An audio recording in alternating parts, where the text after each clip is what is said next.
So, I look like absolute hell. But I wanted to come on here and say that my heart is literally breaking for our country and for the people in it. I just had to walk out of a restaurant because she stood there trying to tell me that everything happening was the fault of Joe Biden. This person, and I'm not gonna name him, this person who talks about God all the time, goes to church regularly, and voted for that thing. And that is what he is. He's not human. And if we want to get biblical, then maybe we are in the end times, because I do believe he and Musk are the Antichrist. They tried to raid an elementary school today in Chicago. ICE. They tried to raid it.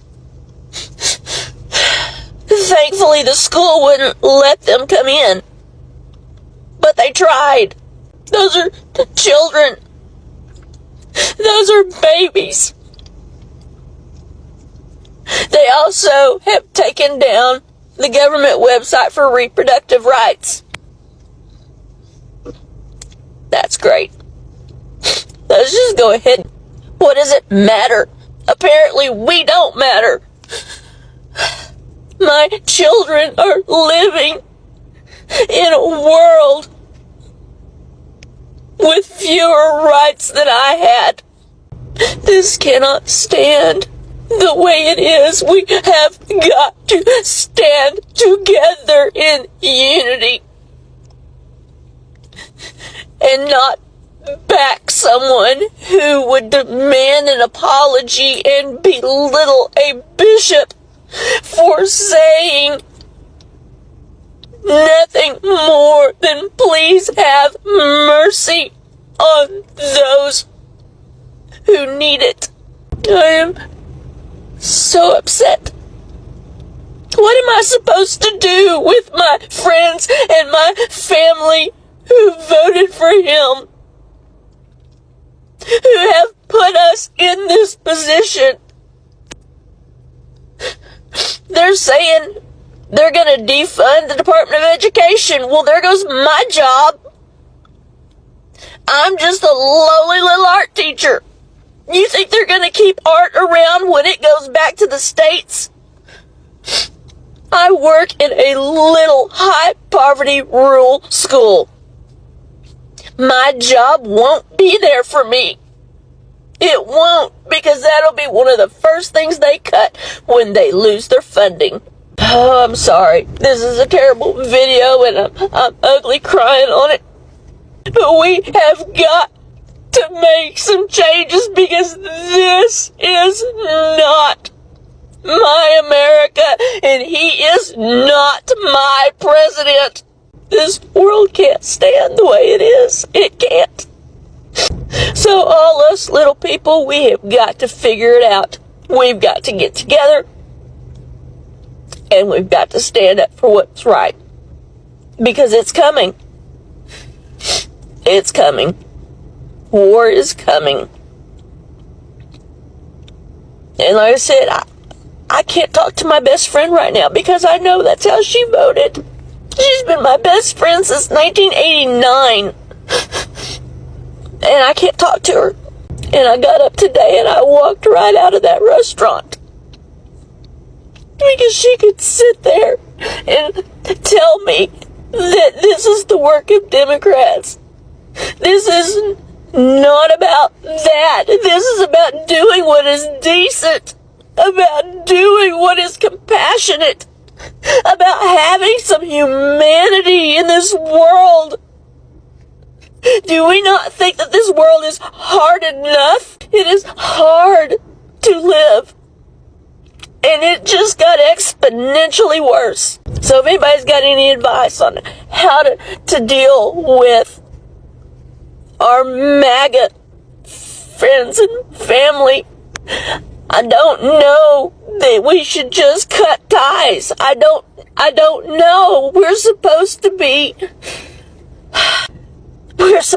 kind and compassionate and caring, and that doesn't seem like a very kind and caring thing to do. But I'm at a loss. I won't set foot in the church. I won't. Because most of them sitting there are hypocrites. You're going to sit there and listen to scripture and then be behind kicking all these immigrants out. And, we learned about Ellis Island in elementary school. Jesus said for us to love everyone.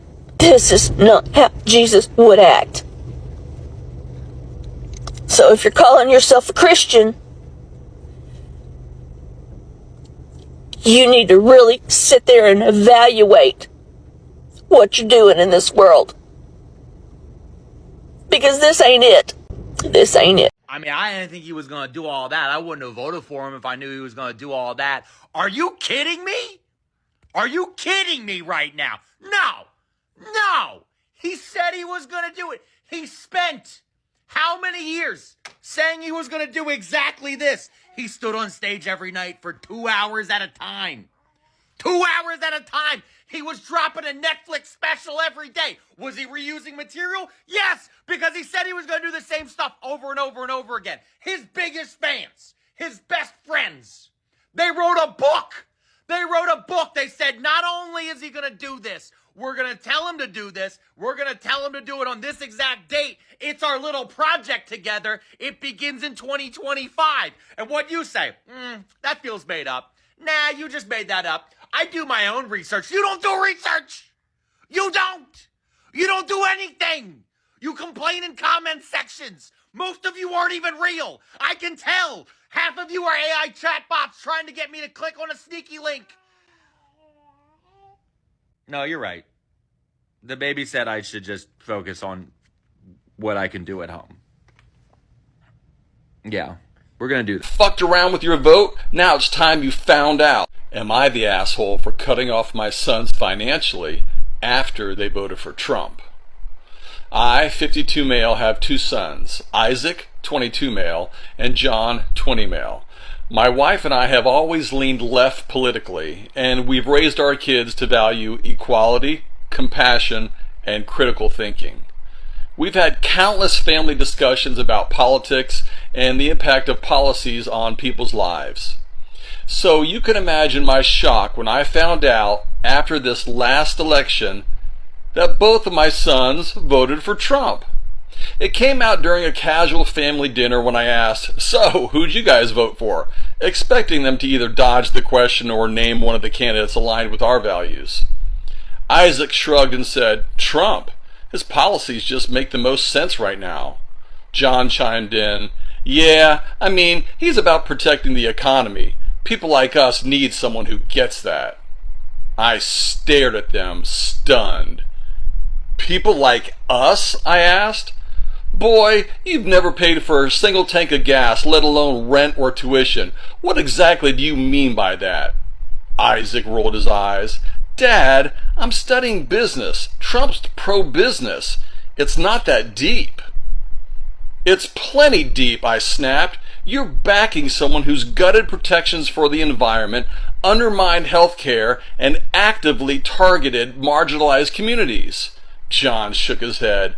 "You're just looking at the negatives. He's strong on immigration and keeping jobs here." The conversation spiraled into a heated debate. I couldn't understand how they, having grown up with every advantage I could provide, could support someone who champions policies that harm so many people.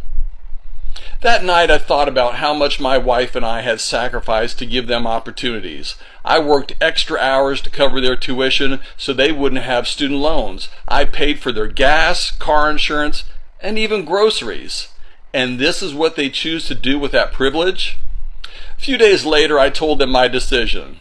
If you want to support Trump's policies, you should also live by them, I said. From now on, you'll need to cover your own tuition, rent, and living expenses. Maybe then you'll understand the real-world impact of the policies you are endorsing. Isaac was furious. Are you serious, Dad? You're just cutting us off because we disagree with you politically. It's not about disagreement, I said firmly. It's about accountability. You voted for someone who's against student loan forgiveness, so take out loans. You support someone who doesn't believe in raising the minimum wage, so get a job that pays what it pays and figure it out. John looked hurt. You're being petty. This isn't how you change someone's mind. This isn't about changing your mind, I replied. It's about giving you a dose of reality. FAFO ain't just some cool hashtag you and your little friends use. It means there are consequences to your actions. Political choices have consequences. You're adults now. It's time to act like it. You fucked around with your vote. Now it's time you found out.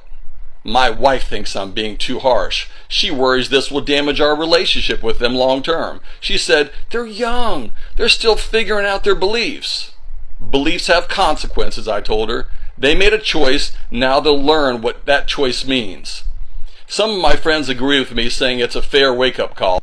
Others think I'm letting politics come between family and being unnecessarily cruel. So, am I the asshole for cutting off my sons financially because of their political choices? You know, you got a good point. I don't think you're the asshole. I think you're going to let them find out what they fucked around with, their vote. And voting has consequences. Let me make something crystal clear. We're going to fuck you over. Okay? Like, clear as day. I'm not going to hide this from you. I'm going to tell you every single way I'm going to make your life harder. Yeah. Okay. And again, you're cool with, like, shit getting more expensive, schools getting shut down, like, your reproductive rights getting taken away. You're cool with all of those things. Dude, I said yeah. Lay it on me. Okay. Hey, me again. Hi.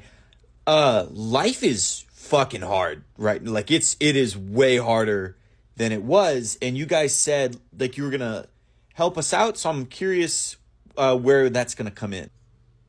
Oh, yeah, we're not gonna fucking help you, Well. Egg prices are at an all-time high 3 fucking days into Donald Trump's presidency. Have you figured it out yet, you fuckwits? He played you. You fucking idiots believed it when the billionaire who said he'd never heard the word grocery before, when he said, I'll help you, I care about you. And look where it fucking got you. Those of us who've been paying attention understand that rising egg prices in the U.S. are directly related to rising avian flu cases in chickens in the U.S. There were 12 million cases in the last 30 days. We also know that the second one chicken gets infected in a flock, you have to cull the entire fucking flock. So I'm sure your dipshit president is doing something bold and daring to help fight this epidemic, right? Fuck no. He directed the Health and Human Services Department to pause all releases to the public on the matter. He's hiding it. So here's what I'm gonna do. Every time he hides some shit like this, I'm going to take it and drag it directly into the fucking light and make all you stupid fucks look at it. Because you don't get to hide what you did to us. 53 days. 53 days is all that it took in 1930s Germany for a man with a little mustache to dismantle a democracy. And here we are, partway through day 4, and look at what's already being unwound. In no particular order and by no means an even remotely exhaustive list, here are some of the things that have happened. We've seen a lot of people talking about the revocation of the Equal Employment Opportunity Order. That has a lot to do with how the EEOC operates. We have seen federal DEI employees being laid off. But not just that, today we have seen that federal employees that are still working are being told that they must report DEI people who are still working, that are hiding, that are undercover. And if they don't do that, there will be serious repercussions. That's not normal. We have seen that the media is being manipulated, and that social media is very much being manipulated. This app went down, and when it came back, it was totally uncanny valley. We've seen a lot of weird stuff on Meta. And last night on Google, if you searched, the list of US presidents, Joe Biden was missing, and we have receipts on that. A bishop spoke to the president and others, asking for kindness and gentleness, and she was excoriated by Republican leaders who historically I've thought it as being somewhat moderate. That's not normal. The CDC has been told that they are no longer allowed to release critical information to the public without it going through the president. That is not safe and that is not normal. Passports are now allowed to only have male or female. I would just like to say, if you're trans and you're seeing this, your validity is not controlled by any executive order. I see you and you are valid. A person who's not even part of our government stood on a stage and threw up a Yahtzee salute, and we have people gaslighting us and saying, that's not what you saw. And meanwhile, on the very far right, we have white supremacists standing there going, yes, we are back. And that's not normal. If you're a liberal, if you're a leftist, or if you're a moderate and you are saying, is it time for me to get involved? Should I be paying more attention? The answer is yes. Yes, you should. Find a group, build a community, start getting involved, start paying attention. It is getting really scary out there, and it was already pretty scary. They're talking about deporting people who were born here. And in the case of the bishop, they're talking about people who weren't just born here, but whose parents were born here, whose grandparents were born here, etc. This isn't normal. This isn't even remotely normal. 53 days. If this is day 4, what does it look like tomorrow? Be safe out there. Be careful. Pay attention. These videos are making me to cry. But at the same time, when I remember the way the black people really begged these people not to vote for Donald Trump, and they didn't listen. They didn't listen. And like the second dude said, you knew what was coming up. You knew what was coming out. So I don't expect they don't expect you to cry, because he was saying them lively at the podium, even during those campaigns. He was saying what he was going to do when he will be elected as the president. So this is just a way of saying that you fucked up. And yeah, this is the first time actually seeing the importance of voting, seeing the importance of giving leadership to people who actually cares for their citizens. So I don't have much to talk about in this video, but I want to say more are coming out. If this is second week or third week and it is already this way, then expect worse and worse. And for sure, a lot of you guys are going to cry, especially the people who supported Donald Trump. See you in the next episode.